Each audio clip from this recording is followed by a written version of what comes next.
there, Mrs. Santel here. And one of the things that I really like to do during the school year is book unboxing. So I think unboxing videos are always super exciting. It's always fun to get a box in the mail. I always get super excited when I see one of my boxes in the hallway by the office. I love to open them up. I love to look at the books right out of the box. So I want to share that excitement with you guys and show you some of the new books that we have available in the Media Center. Now, this is my very first unboxing of the year, and to be honest with you, I have tons of new books in the Media Center right now because I posted on Instagram. If you follow me on Instagram, the Media Center's Instagram page is Pumaden MPMS, so make sure to follow. You'll see that I posted a picture of I think there were six or seven, seven boxes, maybe even 8, full of books from one of our vendors is Follett. I also have a ton of books from Junior Library Guild that came over the summer that I previously opened, and tons of books that I got from a book expo last year. So I have literally carts worth of brand new books for you guys to explore, but I wanted to share this box because it's a nice little box, so it's easy enough for me to share in a video. So Junior Library Guild is a subscription service, so that means we get books from them once a month throughout the entire school year, so there's always going to be brand new things coming. This first one is a graphic novel. So one of the categories that I subscribe to is graphic novels because I know how much you guys love graphic novels in 6th grade. This is Mech Cadet U, Volume 2. So I have to check. Sometimes I don't have the first in a series when I get something from Junior Library Guild, so then I'll fill it in. But last year, graphic novels was our most popular section. Most of our borrowing happened in graphic novels. Okay, the next one is Emperor of the Universe. This is by David Lubar, if you're familiar with David Lubar. And unfortunately, I can't quite read the back because it's got the sticker over the synopsis. It looks like it's going to be like a funny story. It talks about a gerbil being beamed into an alien spaceship along with beef from his parents' fridge. He's all over the universe. Okay, so it's a kind of a funny sci-fi. This is a fable with spaceships and aliens. Ooh, yay. This one is one that I've been wanting to read. It's called Other Words for Home by Jasmine Wargoth. It says, I am learning how to be sad and happy at the same time. Jude never thought she'd be leaving her beloved older brother and father behind, all the way across the ocean in Syria. But when things in her hometown start becoming volatile, Jude and her mother are sent to live in Cincinnati with relatives. At first, everything in America seems too loud and too fast. The American movies Jude has always loved haven't quite prepared her for starting school in the U.S., and her new label of Middle Eastern, an identity she's never known before. But this life also brings unexpected surprises. There are new friends, a whole new family, and a school musical that Jude just might try out for. Maybe America, too, is a place where Jude can be seen as she really is. This lyrical, life-affirming story is about losing and finding home, and most importantly, finding yourself. Cool. Very exciting. Rise of the Dragon Moon, and this is by Gabriel K. Byrne. It says, Princess Toli may be heir to the throne, but she longs to be a fierce hunter and warrior.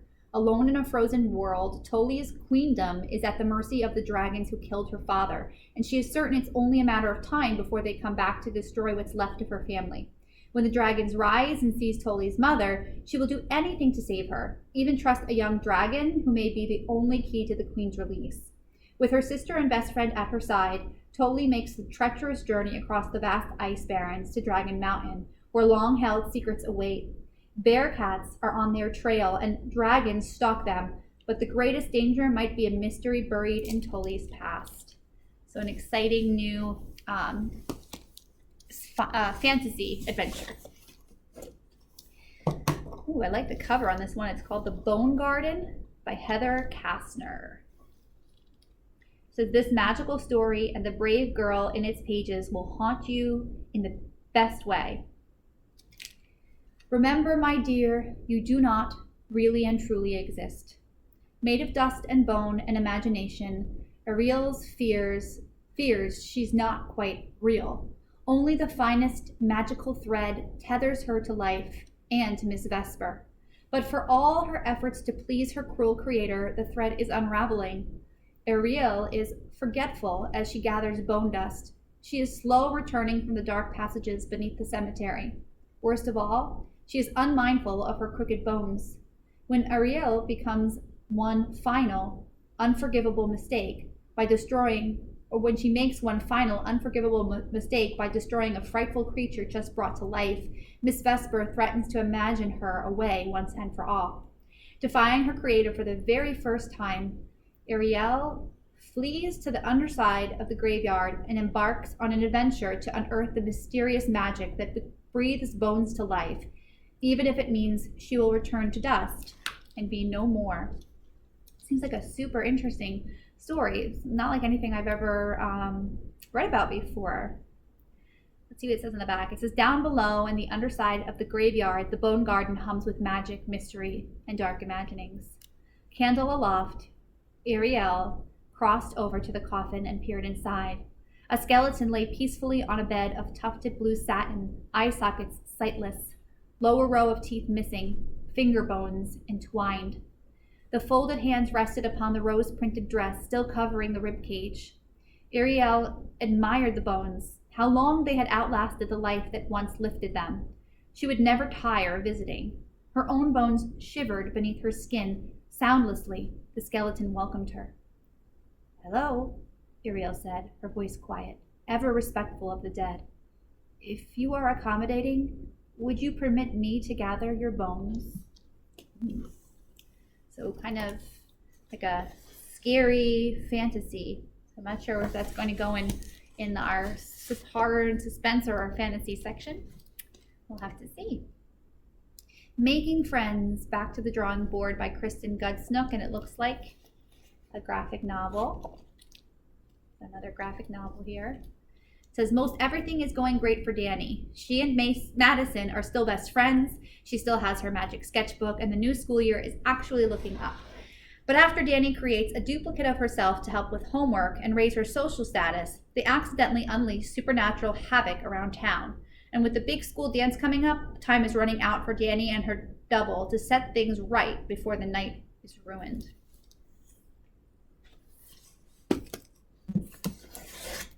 We have a John Feinstein book, Benchwarmers. So this is a sports novel. It says sometimes making the cut means making enemies.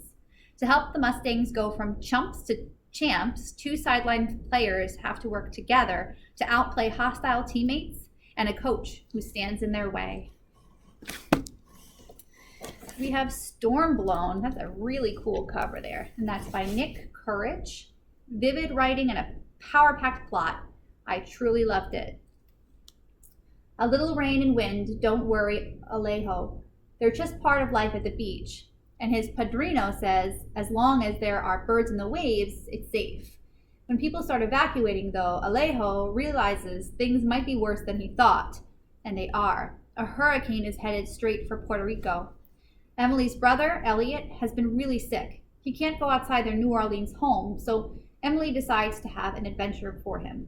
She's on a secret mission to the tiny island Elliot loves. She's not expecting to meet an injured goose or a shy turtle, and nothing has prepared her for Megastorm Valerie. Stormblown is the thrilling story of two unsuspecting kids and the catastrophic megastorm that draws them together. Cool. We have House Without Walls by Ching Young Russell. House Without Walls. It says, for most people, home is a place with 4 walls, warm meals, place to eat and sleep, rest and live. For a refugee, home is unpredictable and always changing, and often it doesn't have walls. When 11-year-old Lam escapes from Vietnam with her younger brother Didi, they become refugees. They flee during the Vietnamese boat people exodus in 1979, where people from Vietnam, Laos, and Cambodia fled their homelands for safety. Their trip is a long and perilous one, filled with dangerous encounters with pirates and greedy sailors, a lack of food and drinking water, and even the stench of a dead body on board. They then transition into life at a refugee camp where Lam befriends Dao, a girl her age who becomes like a sister. Readers will feel as close to Lam as the jade pendant she wears around her neck, sticking by her side throughout her journey as she experiences fear, crushing loss, boredom, and some small moments of joy along the way. Written in verse, this is a heartfelt story that is sure to build empathy and compassion for refugees escaping oppression. Historical fiction is actually my very favorite genre, so I'm super excited about this book. When it says that it's a novel in verse, what that means is it's kind of written, it's written like a bunch of poems in a way. So the pages look like this, which is nice. I like books like this. I feel like they're quicker to read, and they're very beautifully written. Excuse me. Very beautifully written. We have The Hero Next Door, and it's with We Need Diverse Books. And there's a whole bunch of authors, including R.J. Palacio, Linda Sue Park is in here, Ronald L. Smith, Rita Williams Garcia, Joseph Bruchak. This is a collection, I guess, of stories. Let's see what it says. It says, not all heroes wear capes. Some heroes teach martial arts, others talk to ghosts. A few are inventors or soccer players. There are also sisters, neighbors, and friends. Because heroes come in many shapes and sizes, but they all have one thing in common: they make the world a better place.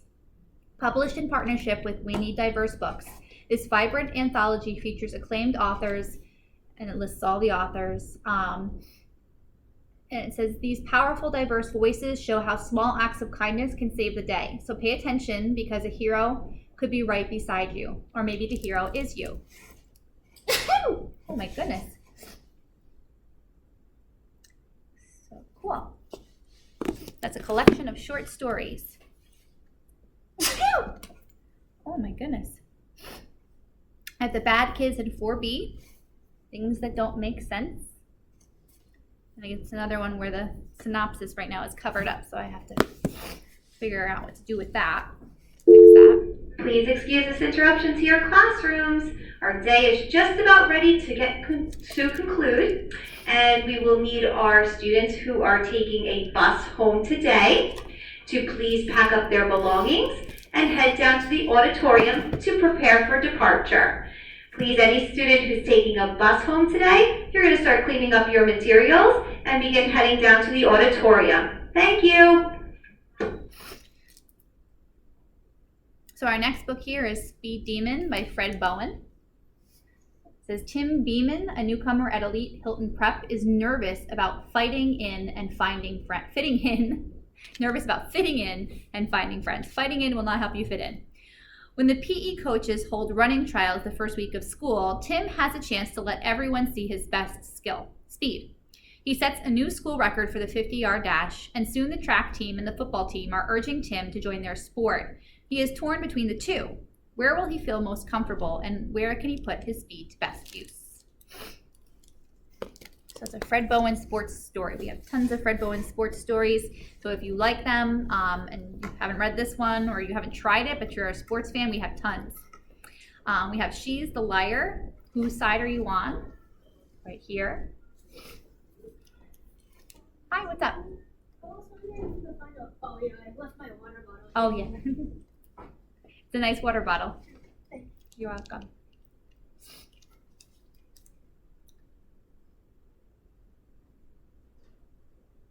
So our next book here is She's the Liar, Whose Side Are You On? By Allison Cherry. She's the liar. No, she is. When Abby enters 6th grade at her new boarding school, Brookside Academy, she is determined to reinvent herself. She sheds her shy personality and starts playing the part of confident, bubbly, popular Abby. She quickly learns about the committee, an all-powerful student organization that controls nearly every aspect of extracurricular life. Whatever you do, you don't want to be on the committee's bad side. Abby's older sister, Sydney, is in 8th grade at Brookside.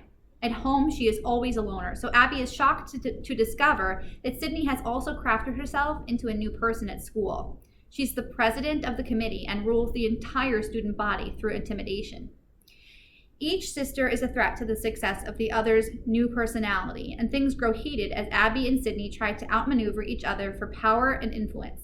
Both girls have hidden motives, and they soon find themselves hopelessly tangled in a web of lies, schemes, and blackmail. And our very last book in the box, The Donut King. That's another cool cover. It says, "Let me break it down," Jim said. "People eat food. People want good food. We have good food. People come here to eat and buy food. We get money. Some people like it here so much, they move here. Petersville survives." The end. Now I got it. Jim was going to bring people to town on the promise of donuts I didn't have. The donuts I couldn't make enough of. It says, Tris Levine thought moving from New York City to the middle of nowhere Petersville meant life would definitely get worse, but it actually somehow got better. He and his family have gotten closer. He's got a great new best friend and his donut business is thriving. But just when things are looking up, problems start rolling in. His store has a major supply issue. They just can't make enough donuts. And that's not the worst part. Petersville has its own supply problem. It doesn't have enough people. Folks are moving away. If it keeps happening, Petersville may disappear altogether. Petersville needs to become a tourist destination, and Tris's shop could be a big part of it. If he can keep up with demand, there's only one solution: the Bell Shaw Donut Robot. The donut robot makes 96 dozen donuts an hour, but it costs $50,000. If Tris can win Can You Cut It, the cutthroat competitive kids cooking show, he can get the cash to buy the machine. But even with the whole town training and supporting him, Tris isn't sure he has what it takes to win. So if you like those cooking shows, or if you're a chef yourself, or you like to bake, this might be something fun for you, because you can maybe relate to some of what the character is dealing with in preparing for his competition. Him, Tris, I'm not sure if Tris is it's him, I was right. So that's the last book in our box, but I can assure you there are plenty more brand new books in the library, and also some oldies and goodies here as well. So make sure that you're stopping by and picking out something to enjoy for your independent reading. Thanks for watching. Bye.